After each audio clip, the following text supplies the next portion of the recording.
Okay, so the second concept, which is vital for you to understand, is that of progressive overload.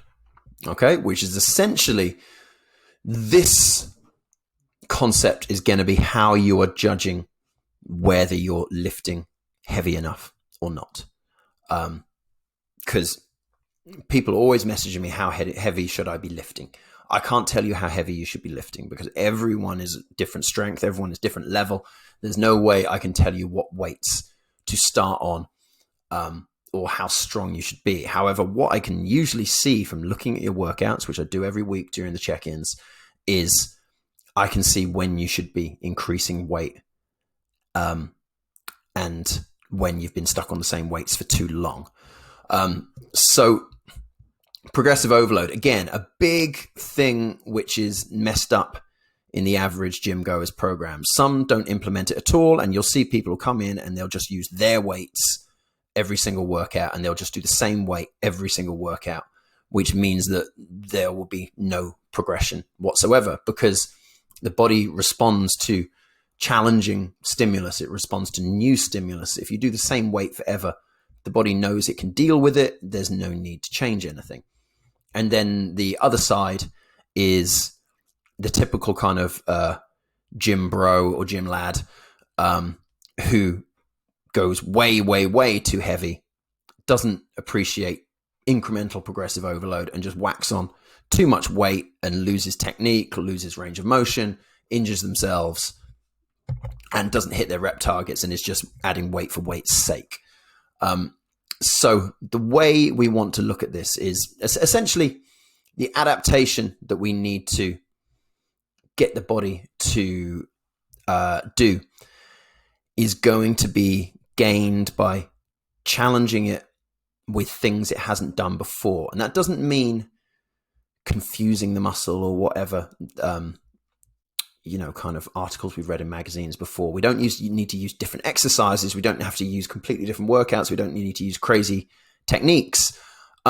Simply putting a kilo on more compared to last time is enough to challenge the body. All of a sudden, the body hasn't done that weight before. It needs to adapt to being able to handle that weight. And it's the little, 5 to 10% is usually what I would aim for per workout, depending how much flexibility you have between dumbbells and bars and machines and things like that. But a small increase each session, not each week. You don't have to use the same weight for a whole week for 3 workouts before you put the weight up. If necessary, you can increase session to session. But there's that little change is enough to keep the body adapting. So if we were to look at how to implement that within our workouts, so you can see, for an example, here. So my target on my deadlift was 3 sets of 8. So my first workout, I did 100 kilos for 3 sets of 8. Okay. Immediately in my second workout, because now I know I've hit 3 sets of 8. Yeah, which is what I was required to do. And I did it with good technique. Therefore, I never need to use that weight again because I know my body can do it. Therefore, if I was to do that 100 kilos for 3 sets of 8 next workout, my body already knows it can do it. It's no longer a challenge. Even if it feels hard, it's no longer a challenge to my body. It's no longer a stimulus which is going to provoke adaptation. So I need, in order for my next workout to be of benefit and to help me progress, I need to up that stimulus in order to provoke adaptation from my body, which I said 5 to 10% increase. That didn't feel particularly hard. So I went up by the bigger number. So a 10% increase. My second workout was 110 kilos. I got 3 sets of 8 again. Okay. Which means that then my third workout, which we can see logged here, I went up again.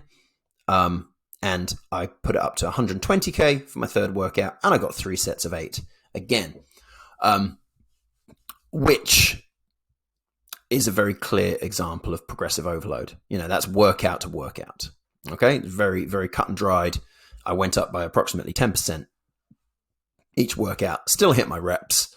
And next week, I will put the weight up again. I'll probably go to 130. May even make a bigger jump up to 140 because it still hasn't felt that hard at that point. So you have to use a little bit of personal intuition, like how hard was the set? How many more could I have done? I probably could have done a couple more. Probably could have hit 10 on some of these sets. And so I may even go up to 140 for the next workout. But most likely, depending on how I feel, I'll probably take the smaller jump rather than the bigger jump, put the ego away and just go a small increase. And again, try and hit my numbers. So what it does tell me is that if I'm hitting 3 sets of 8 exactly, it's probably a little bit too light. Because what I would generally say, as I was explaining in one of the other videos, a lot of people I'll give a 3 rep window. So rather than, let's say, 8 reps, I would give them 8 to 10 reps.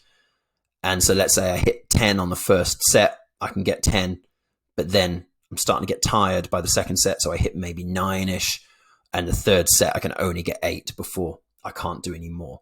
So that would generally be how an accurately loaded set would look. So more like here. So the dumbbell bench press, I did 32.5. I got 8. Third set, I couldn't quite get 8, so I got 7. Which is, and I know that I definitely didn't go too light. And in fact, my second workout, I actually got less on the third set, but that was just because I hadn't had much sleep and I was tired. So if you do get drops in performance like that, but you can explain it. In my case, I didn't have a good night's sleep. So therefore, my workout was worse the next day. As long as we can explain things like that, that's absolutely fine. So yeah, progressive overload. Fundamentally, we're always aiming to increase the weights used as long as you can still maintain technique, as long as you can still maintain tempo. Okay. And what we don't want to be doing is hitting failure too early like I did here. Because if I was feeling tired, I wasn't feeling up to it, I probably should have dropped the weight. On the third set, I should have done 32, wasn't feeling good on that third set, so I probably should have dropped it to 30K, and I probably would have got my reps. But again, if we are constantly hitting the max number of reps, it's probably a little bit too light and can go up. Okay, so if you're always hitting 3 sets of the top number of reps on the same weight, you definitely need to be increasing weight until you start hitting that limit. So that's about the limit of where I know I'm not going to go up weight next time. And sometimes it can be a case of have I had a good day or have I had a bad day as to how my performance will look.